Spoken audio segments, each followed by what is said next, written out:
Hey everybody, how's it going? I had a subscriber who is also a model railroader ask me if I could do a piece on some of the dimensions of some of our signal cabins and cases for you who like to model railroad, so you could get the dimensions on these for those of you who don't know.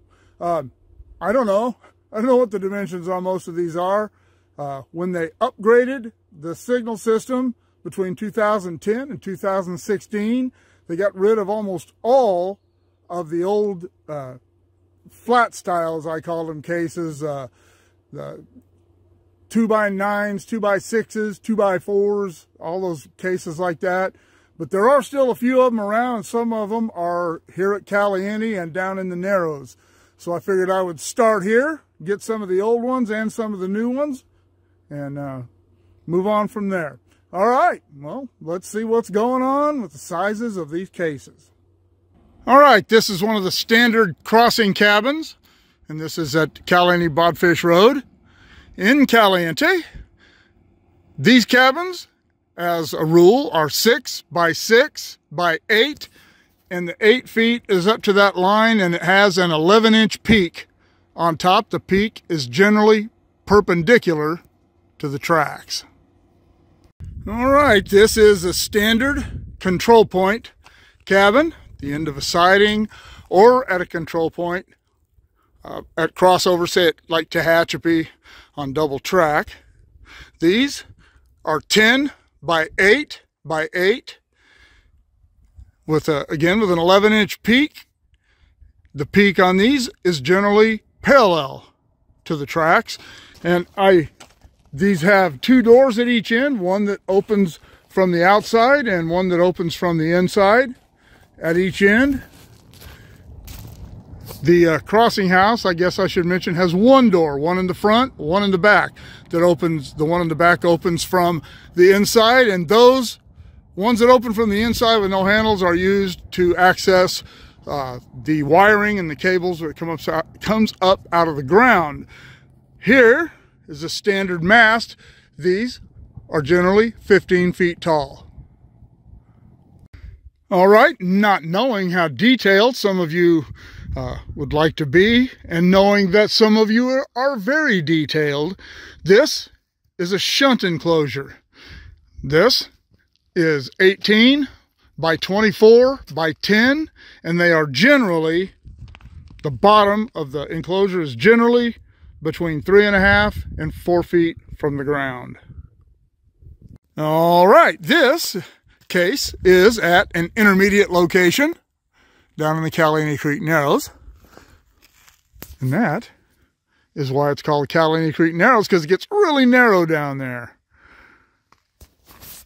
This case is 9 feet, 8 inches long, 6 feet tall, 24 inches wide. And when I measured the 6 feet, I measured it to this, under this lip right here. This is about another 1.5 inches, and you can see that it slopes off towards the back, and then it has the ring on each end. Again, I don't know how detailed you guys want to get, but that was so you could put a chain on it. There's one at the other end too, and lift the case up. The antenna is for the PTC radio system. And you might wonder why they would have such a large case at an intermediate location. But ever since I've been here, when they double tracked this after the '83 flood, I came up here right after that all got finished. And ever since then, this has been double track, signaled, both tracks signaled in both directions. And at that time, they were still using relay logic systems, and this location took a lot of relays. We came in 1991, I think, and put an electrocode in here, but it still used that. Even that system still used some relays, and now all the relays are gone, and it's still electrocode, but it's the system that requires no outside relays. So that's why that case is so big. And I guess I should mention, these masts, again, are 15 foot. And you can see how the crow's nest up between the two signals. Some of these signals are much larger than that. They have bigger crow's nests. But essentially, that is what they look like. And the bottom head is for the approach to Caliente. Okay, this is a 411 case. This is 4 foot, 11 inches long, 24 inches wide, and 6 feet tall. This was used for a switch. There used to be an electric lock up there. They have eliminated the electric lock and just run the code through the U5 now. And so I don't even know if there's even anything in this case anymore, but this was probably the most common size case that we used in the signal department. It was functioned for just about everything. A lot of crossings, even the smaller crossings that didn't have cantilevers and all that, would use cases this size as well. These are curve oilers. Here's the rest of the stuff. These are 40 inches tall at the top of the curved part. You wouldn't need to do that, I guess. 33 inches wide, 23 inches deep. The mast looks to be about, I don't know, 8 or 9 feet tall with the solar panel on it. The covering that covers the tracks, if you wanted to do something like that, is about 50 feet long. These are what we call half cases. These were used for various things. This particular one here was used to as a cable junction, a signal cable junction.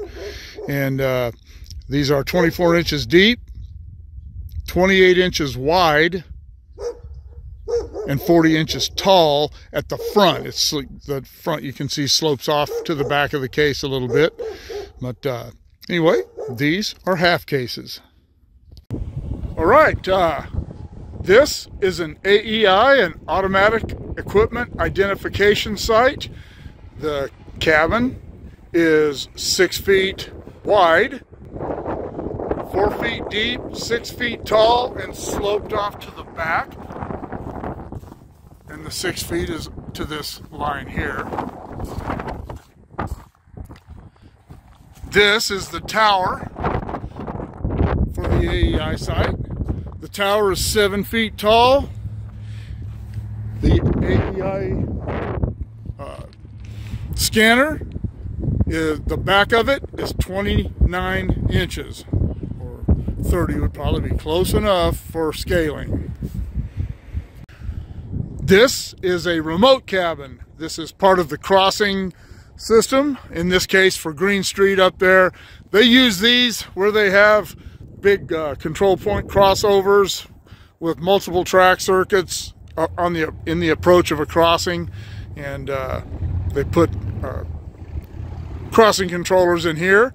This is a 4x4 by 7 foot 6 inch cabin, and the 7 foot 6 inch is to that line, and there is a 9 inch peak that is parallel to the tracks, as you can see.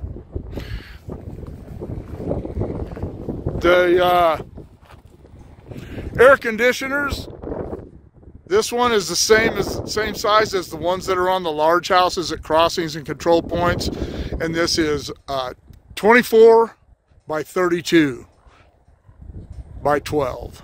For those of you who want to do original Southern Pacific stuff, I shouldn't say original, Southern Pacific stuff from the 80s, I give you the 6x6x8 crossing cabin. It's got the aluminum door in the front of it here. It has no other doors. And this is at Highway 58 in Mojave. 6x6x8 fiberglass. Okay, and sticking with the 80s Southern Pacific theme, this is one of the CP houses. This one is out at Ansel, just east of Mojave, south of Mojave. And this house is 8 feet deep, 15 feet long, and 10 feet high. And you see it has the 2 doors there. And these are the microwave tower poles, now being used for radio and PTC stuff. This is a 4x4x8 case. You can see this one has a peaked roof, parallel to the tracks. And you can also notice that this one is the stainless steel, shinier. It's not the gray type that most of the other cases are in this area. It looks like they're starting to go more and more to this. It's made by the same company, PTMW. And this particular one is a new house for a location that hasn't been cut over yet for that come out signal down there that is going to replace this electric lock. In its case, that case is the old Peninsula Steel products, and that one is a 39 inches wide, 23 inches deep, and 6 feet tall to the middle of the top of it. This house here, this cabin here, is also the same size they use for a standard intermediate signal location on single track. Sometimes on the double track, they use a bigger case, or in a case of Snow Road here in Bakersfield, crossings like that, the intermediate is at a crossing. So they integrate the house, so it's a bigger house. But anyway, that's what this is for. Also, this is the same size house. It would have a flat roof they use for the lollipop type signals. We don't have any of those right around here. We have some way up the valley. I'm not going to go up there. But the lollipop is where the signal is mounted directly to the top of the house. And just in case anyone's curious, this is a Union Switch and Signal SL6 electric lock. It's 39 inches tall. The head on it is about 12 by 12. And I don't know if anybody wants to get that exact. And as you can see, the red X means this is coming out. All right, and for something different, we're over on the BNSF. This house is 10.6 by 8.6 by 9 feet to the peak of that roof. And this is a cast concrete house. So if you wanted to do something like this, you could give it that concrete texture and achieve your model railroading exactness. These are the radio towers for the control points. I have no idea how tall they are, but they're about 8 by 8 at the base. The foundation is 12 by 12. And they look to be about 40 feet tall. All right, still over on the BNSF. This is an 8 by 8 by 8 house at an intermediate location. And all the cabins that I've noticed on the BNSF that have been installed in recent years are this stainless steel type. They are going to look a little different from the gray type that Union Pacific has typically used over the last few years, but now appears to be going to the ones like this. Well, I hope you model railroaders enjoyed that, and hope you get something out of it and are able to use some of those dimensions and explanations for your own model railroads. Personally, I don't model railroad. I don't have the time, the money, or the room for it. But anyway, anyone else who watched it, hope you enjoyed it too. If you have a specialized piece that you'd like to see done, drop the comments below. Shoot me an email at motopoet59@gmail.com, and I'll see if I can do it. I can't do them all, some of them because it's just not feasible, and for various reasons, but I will give it a try if I can. So anyhow, I hope remember to like, share, and subscribe. Click on the bell if you want to be notified of future content, and we'll see you all later.